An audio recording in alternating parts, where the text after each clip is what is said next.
wa Muhammadun yuqalu fil asli liman kasura hamdun nasirahu. Dan kata Muhammad itu disebutkan di dalam pada dasarnya disebutkan bagi orang yang banyak pujian manusia terhadap orang tersebut. Likasrati khisaril hamidah, karena banyaknya sifat-sifat pada orang tersebut daripada sifat-sifat yang terpuji. Wa huna hanamun ala nabiyina sallallahu alaihi wasallam. Dan sedangkan kata Muhammad itu di sini adalah suatu nama atas Nabi kita sallallahu alaihi wasallam. Wal khatim bi sighati ismin fa'il, dan kata khatim dengan bentuk isim fa'il. Al mutammim artinya adalah penutup. Fa ma'nahu huna adapun makna al mutammim di sini, makna penutup di sini, mutammim jami'il anbiya, penutup seluruh para nabi. Fala tabtadi nubuwwatu nabiyyin ba'dahu, maka tidak akan muncul nubuwah kenabian setelah Nabi Muhammad. Setelah orang tersebut, setelah mutammim tersebut, yakni setelah Nabi Muhammad. Wa yajuzu an yakuna bi fathi ta kama quri'a bih, dan boleh kata khatim itu dengan fathah ta sebagaimana itu yang dijadikan qiraah, yakni dengan kalimat khatam. Qiraatnya yang saya ketahui itu qiraah Imam Asim di kitab An-Nashru fi qiraatil asyar, ay ka'alatil khatmi, yaitu seakan-akan khatam itu Nabi Muhammad itu alat stempel. Ini seakan-akan antara Nabi Muhammad dan nabi-nabi yang terdahulu ada suatu perjanjian bahwasanya engkau harus menyampaikan bahwasanya aku akan diutus segala macam. Ada nabi yang terakhir, aku adalah nabi terakhir. Ada perjanjian antara nabi-nabi terdahulu dengan Nabi Muhammad. Wa nabiyun jam'u nabiyyin, dan kata nabiyun itu adalah jamak, adalah bentuk plural dari kata nabiyyin.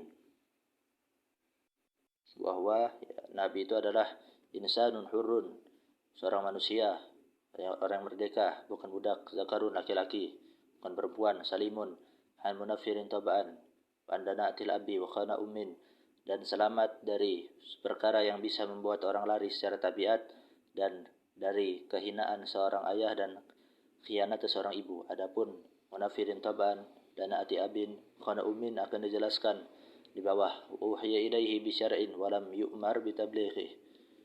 Nabi itu disampaikan, diwahyukan atasnya itu suatu syariat dan dia tidak diperintahkan menyampaikan syariat tersebut. Fa in umira bih fa nabiyyun wa rasulun. Maka jika Nabi itu diperintahkan menyampaikan syariat, maka itu adalah seorang Nabi dan sekaligus seorang Rasul. Al-munafir taba'an artinya al-kaljuzam wal baras bi khilafil hummah wa nahwiha. Dan maksud dari pada munafirin taba'an adalah seperti penyakit lepra dan penyakit belang.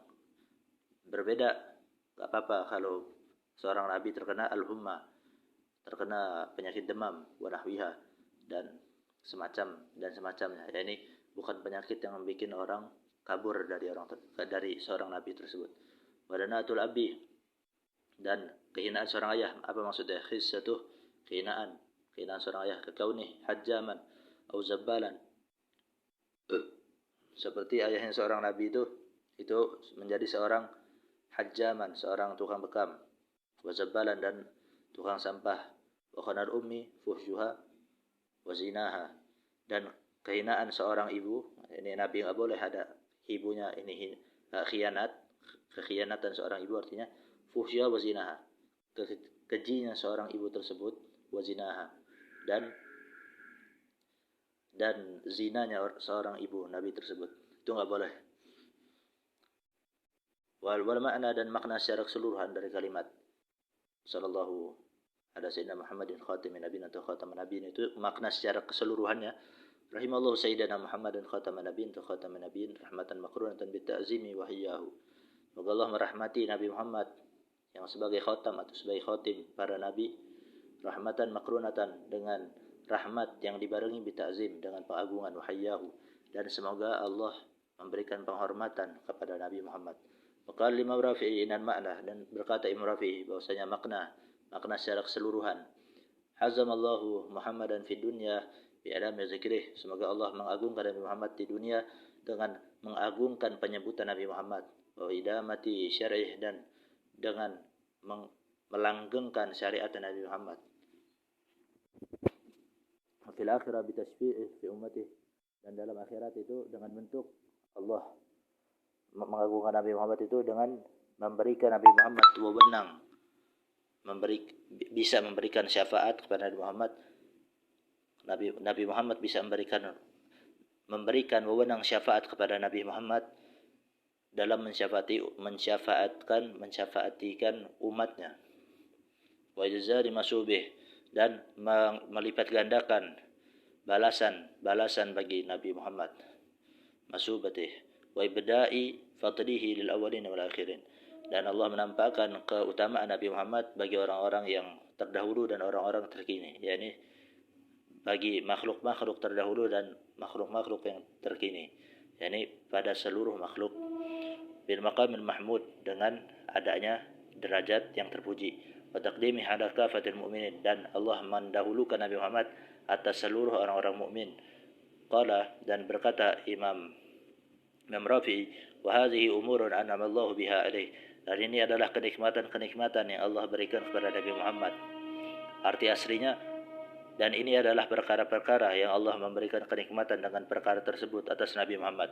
Walakin ada derajat, akan tapi kenikmatan-kenikmatan yang Allah berikan kepada Nabi Muhammad itu ada derajat-derajat, ada tingkatan-tingkatan. Wa qad yaziduha Allah Ta'ala bi du'ail musallin, dan Allah bisa menambahkan kenikmatan-kenikmatan tersebut sebab doanya orang-orang yang bersolawat, sebab solawatnya orang-orang yang bersolawat. Nah, ini adalah pendapat mu'tamad, karena dalam kitab Kasyiwatu Saja ada khilaf ulama bahwasanya Nabi Muhammad itu tidak ada pendapat yang lemah, tapi ini pendapat yang mu'tamad yang di kitab ini. Pendapat yang lemah adalah bahwasanya Nabi Muhammad enggak mendapatkan efek daripada orang-orang bersolawat. Tapi pendapat yang mu'tamad tetap mendapatkan efek. Tapi tidak boleh bagi kita yang bersolawat kepada Nabi Muhammad itu menganggap bahwa Nabi Muhammad itu butuh terhadap salawat kita. Itu tidak diperbolehkan, itu diharamkan.